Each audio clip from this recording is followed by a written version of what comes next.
नमस्कार बच्चों। हिंदी व्याकरण कक्षा में आपका स्वागत है। बच्चों, आज हम पाठ नंबर 8 पढ़ेंगे जिसका नाम है सर्वनाम। क्या नाम है बच्चों? सर्वनाम। तो बच्चों, आज हम इस पाठ में सर्वनाम किसे कहते हैं, सर्वनाम के कितने भेद होते हैं उसके बारे में पढ़ेंगे। तो आइए आरंभ करते हैं। चित्र देखकर उनके नीचे लिखे वाक्य को पढ़ें। देखिए, यहाँ पर कुछ चित्र दिए गए हैं और उनके साथ में कुछ वाक्य भी लिखे हुए हैं। आइए पढ़ते हैं। विशाल खाना खाता है। मैं खाना खाता हूँ। देखिए, यहाँ पे लिखा है विशाल और यहाँ पे मैं, दोनों में फर्क है। यहाँ बच्चे का नाम है और यहाँ पे मैं है। ओके। दूसरा, वह विद्यालय जाता है। उसके पास बैग है। यह तनु का घर है। तो यहां पर जो मैं, वह, उसके, यह जो शब्द हैं वे आपके सर्वनाम हैं। क्या हैं? सर्वनाम। ऊपर एक वाक्य लिखा है जैसे विशाल खाना खाता है। इस वाक्य में विशाल शब्द संज्ञा है, यानी वहां पर जो विशाल था, विशाल, वह आपका क्या था? संज्ञा शब्द। अन्य वाक्यों में विशाल के स्थान पर मैं, वह, उसके और यह शब्दों का प्रयोग हुआ है। अतः ये सभी सर्वनाम शब्द हैं। तो बच्चों, हमने विशाल को हटाकर विशाल की जगह क्या प्रयोग किया? मैं, वह, उसके। अर्थात विशाल शब्द को हटाकर हमने उसके स्थान पर मैं, वह, उसके लिखा। तो ये शब्द क्या थे? सर्वनाम थे। परिभाषा। तो इससे आपने क्या समझा? यानी संज्ञा शब्दों के स्थान पर जो शब्द प्रयोग किए जाते हैं उन्हें हम सर्वनाम कहते हैं। तो आइए परिभाषा पढ़ते हैं। संज्ञा के स्थान पर जिन शब्दों का प्रयोग होता है उन्हें सर्वनाम कहते हैं। समझ में आया? अर्थात जिन शब्दों, जो संज्ञा शब्द होते हैं उनके स्थान पर जो हम शब्दों का प्रयोग करते हैं वे शब्द हमारे सर्वनाम होते हैं। विशाल खेल चुका है, अब वह घर जाएगा। देखिए, विशाल खेल चुका है तो विशाल यहाँ आपका संज्ञा है। हमने विशाल को हटा के लिख दिया वह, अब वह घर जाएगा। हमने यहाँ पे विशाल नहीं लिया तो वह आपका सर्वनाम है। आज हम आज नहीं खेलेंगे तो हम आपका सर्वनाम है। समझ में आया बच्चों? सर्वनाम शब्दों की सूची निम्न है। अब यहाँ पर जो सर्वनाम शब्द होते हैं उन शब्दों की सूची आपको यहाँ पर दी गई है। मैं, तू, वह, हम, तुम, आप, वे, मैंने, उसने, हमने, तुमने, आपने, उन्होंने, मुझसे, तुझसे, उससे, हमसे, तुमसे, उनसे। तो इन शब्दों को आप पढ़ेंगे, ये सारे शब्द आपके सर्वनाम हैं। ओके स्टूडेंट्स, अब हम सर्वनाम के भेद जानेंगे। सर्वनाम के कितने भेद होते हैं? नंबर 1, पुरुषवाचक सर्वनाम। नंबर 1, पुरुषवाचक सर्वनाम। नंबर 2, निजवाचक सर्वनाम। नंबर 3, निश्चयवाचक सर्वनाम। नंबर 4, अनिश्चयवाचक सर्वनाम। नंबर 5, संबंधवाचक सर्वनाम। नंबर 6, प्रश्नवाचक सर्वनाम। तो कितने प्रकार के सर्वनाम हो गए बच्चों? 6 प्रकार के। अब हम इन सभी के बारे में जानेंगे एक एक करके। पहला है पुरुषवाचक सर्वनाम। अब हम इसकी परिभाषा पढ़ेंगे। जो सर्वनाम शब्द बोलने वाले, सुनने वाले या अन्य किसी तीसरे व्यक्ति के लिए प्रयोग किए जाते हैं उन्हें पुरुषवाचक सर्वनाम कहते हैं। दोबारा देखते हैं।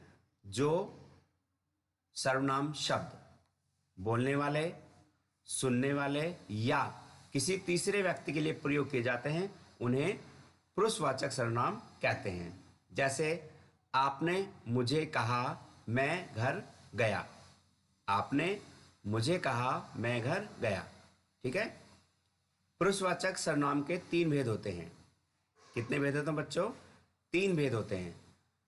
क यानी नंबर 1 उत्तम पुरुषवाचक, नंबर 2 मध्यम पुरुषवाचक, नंबर 3 अन्य पुरुषवाचक।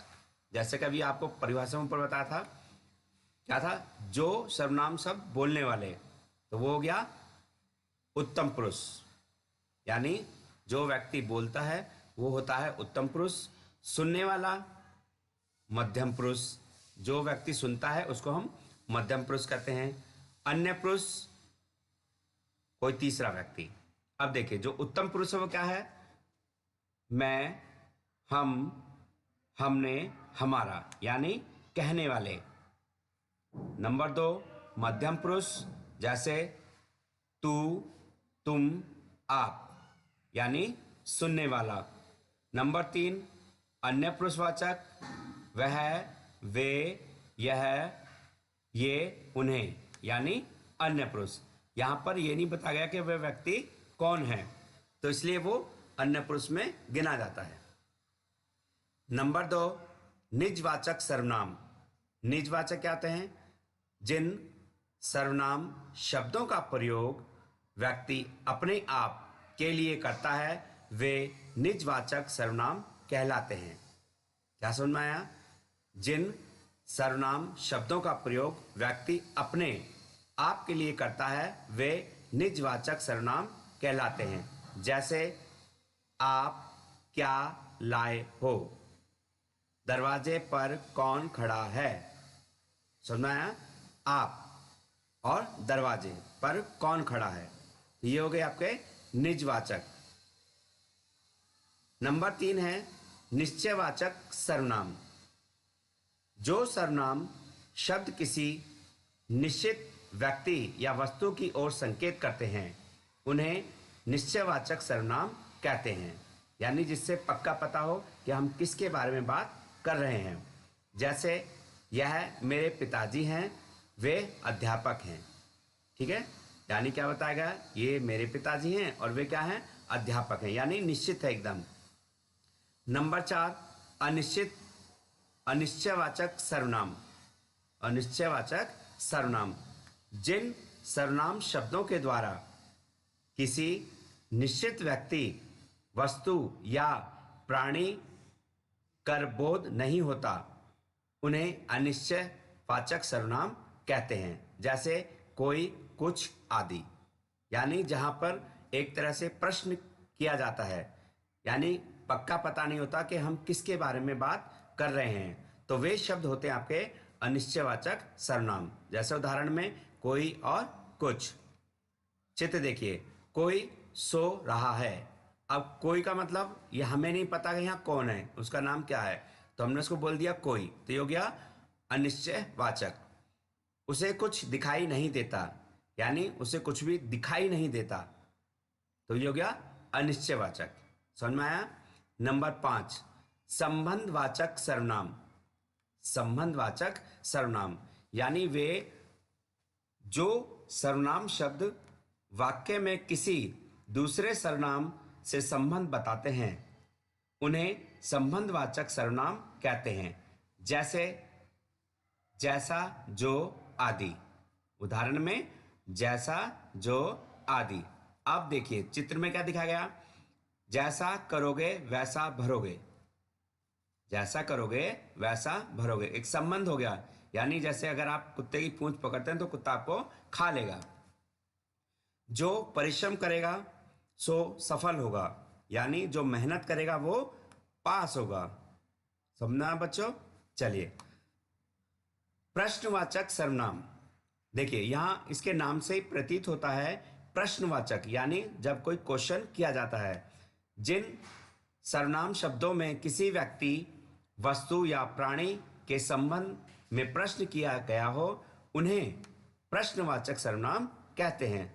जैसे क्या, कौन, किसको, आदि। ये हो गया प्रश्न। उदाहरण में कौन पढ़ा रहा है। देखिए प्रश्न पूछा जा रहा है। और बच्चों इस वाक्य की पहचान क्या होती है?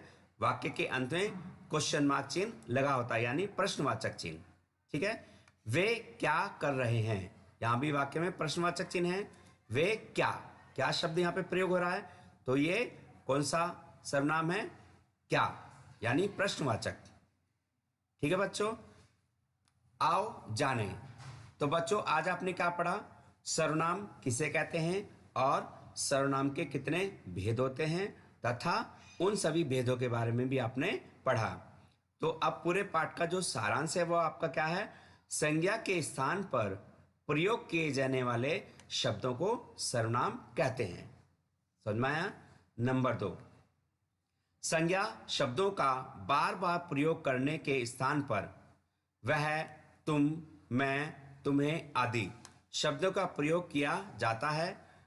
सर्वनाम के 5 भेद होते हैं, लेकिन हमने ऊपर कितने पढ़े हैं? 6 भेद।